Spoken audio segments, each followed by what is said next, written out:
السلام علیکم ورحمۃ اللہ وبرکاتہ۔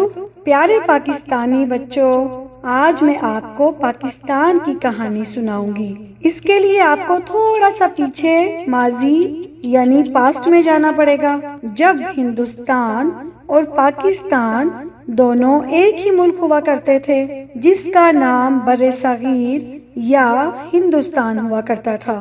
آپ کو علم ہے یہ جو ہمارا صوبہ سندھ ہے، صدیوں پہلے یہاں پر ایک تہذیب بستی تھی جسے وادی سندھ کی تہذیب یا انڈس ویلی سویلائزیشن کہا جاتا ہے۔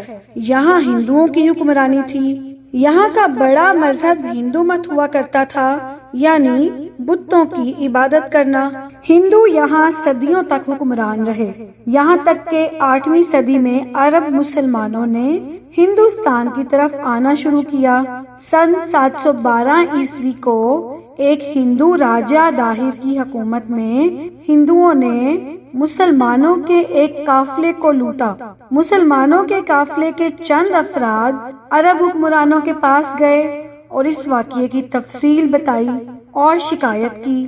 اس حکمران نے اپنی فوج اپنے سپہ سالار محمد بن قاسم کے ساتھ بھیجی تاکہ راجہ داہر کو سبق سکھا سکے۔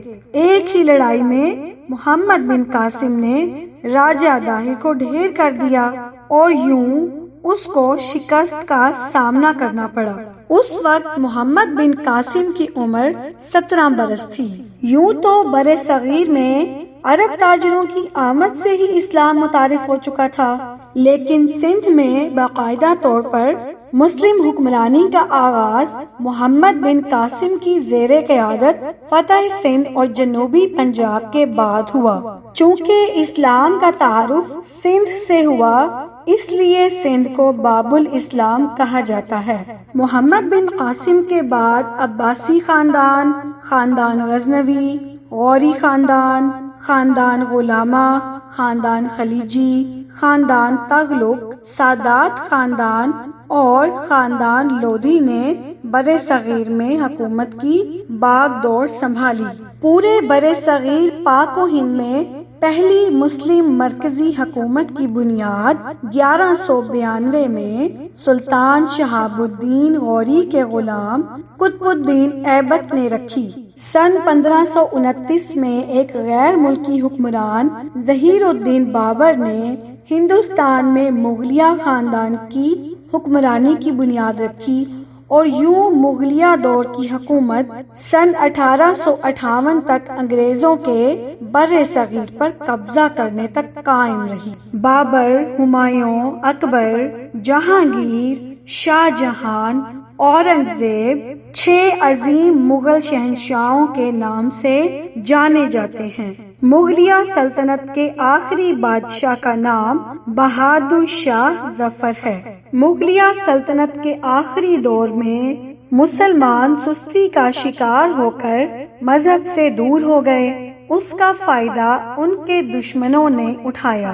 انگریز یعنی برطانوی تاجر جو کہ بر صغیر میں تجارت کی غرض سے آئے تھے، لیکن پھر مسلمان حکمرانوں کی کمزوری کو دیکھتے ہوئے آہستہ آہستہ بر صغیر پر قبضہ کرنا شروع ہو گئے۔ یوں سن 1857 تک وہ بر صغیر کے بڑے حصے پر قبضہ کر چکے تھے۔ ان کے اس قبضے کے خلاف کچھ مسلمانوں نے 1857 میں آزادی کی جنگ لڑی، لیکن بدقسمتی سے وسائل کی کمی کی وجہ سے وہ یہ جنگ ہار گئے۔ 1858 تک بر صغیر پر مکمل طور پر برطانیہ کی حکومت قائم ہو گئی۔ اس حکومت کا سب سے زیادہ نقصان مسلمانوں کو ہوا۔ انگریزوں نے ان سے ان کے مال و اسباب، جائیدادیں اور زمینیں چھین لیں، جس کے نتیجے میں ایک طرف تو مسلمان غربت کا شکار ہوئے اور دوسری طرف سخت پریشان اور مایوس ہو گئے۔ اس صورتحال میں ہوا یوں کہ ہندو آگے بڑھے، انہوں نے انگریزی تعلیم حاصل کی اور تمام بڑے عہدوں پر فائز ہو گئے۔ اس طرح مسلمان ہر لحاظ سے پیچھے رہ گئے۔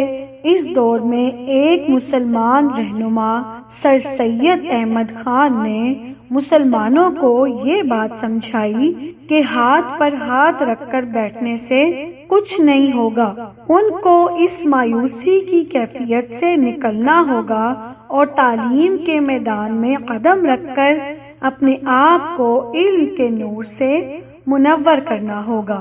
اسی سلسلے کو آگے بڑھانے کے لیے سر سید احمد خان نے بہت سے سکول قائم کیے، علی گڑھ کالج قائم کیا جو بعد میں یونیورسٹی بنا۔ یہاں مسلمانوں کو جدید تعلیم دی جاتی، جس کی وجہ سے مسلمان تعلیم کے میدان میں آگے بڑھنے لگے۔ ساتھ ہی کچھ مسلمان سیاسی لیڈروں نے وقت کی ضرورت کے مطابق ایک علیحدہ سیاسی پارٹی مسلم لیگ قائم کی تاکہ اس کے ذریعے سے اپنے حقوق کی جنگ لڑنے کے لیے اپنی رائے کا اظہار کر سکیں۔ اس وقت کانگریس نام کی ایک سیاسی پارٹی پہلے سے ہی موجود تھی جو کہ صرف ہندوؤں کے مسائل اور مفادات کی بات کرتی تھی۔ مسلم لیگ سن 1906 میں قائم ہوئی۔ قائد اعظم نے 1913 میں مسلم لیگ میں شمولیت اختیار کی۔ مسلم لیگ کے پلیٹ فارم سے مسلمانوں نے ایک بہت طویل جدوجہد کی اور اپنے مطالبات انگریزوں تک پہنچائے۔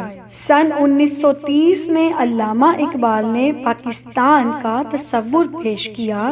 بچوں، آپ نے یہ بات سن رکھی ہے نا کہ پاکستان بننے کا خواب علامہ اقبال نے دیکھا تھا، تو یہاں میں وہی بات بتا رہی ہوں۔ ڈاکٹر علامہ محمد اقبال نے تجویز دی کہ جن علاقوں میں ہندو زیادہ تعداد میں ہیں ان کو ملا کر ایک ہندو ملک بنایا جائے، اور جن علاقوں میں مسلمان کثیر تعداد میں یعنی زیادہ تعداد میں ہیں ان کو ملا کر ایک مسلمان ملک بنایا جائے۔ مسلمانوں کو یہ تجویز بہت پسند آئی اور پاکستان بنانے کے اس خواب کو پورا کرنے کے لیے انہوں نے اپنی کوششیں تیز کر دیں۔ سن 1940 میں 23 مارچ کے دن مسلمانوں نے اسی تصور کو سامنے رکھ کر قرارداد پاکستان منظور کی، جس میں انہوں نے انگریزوں سے یہ مطالبہ کیا کہ مسلمانوں کو ایک الگ وطن دیا جائے۔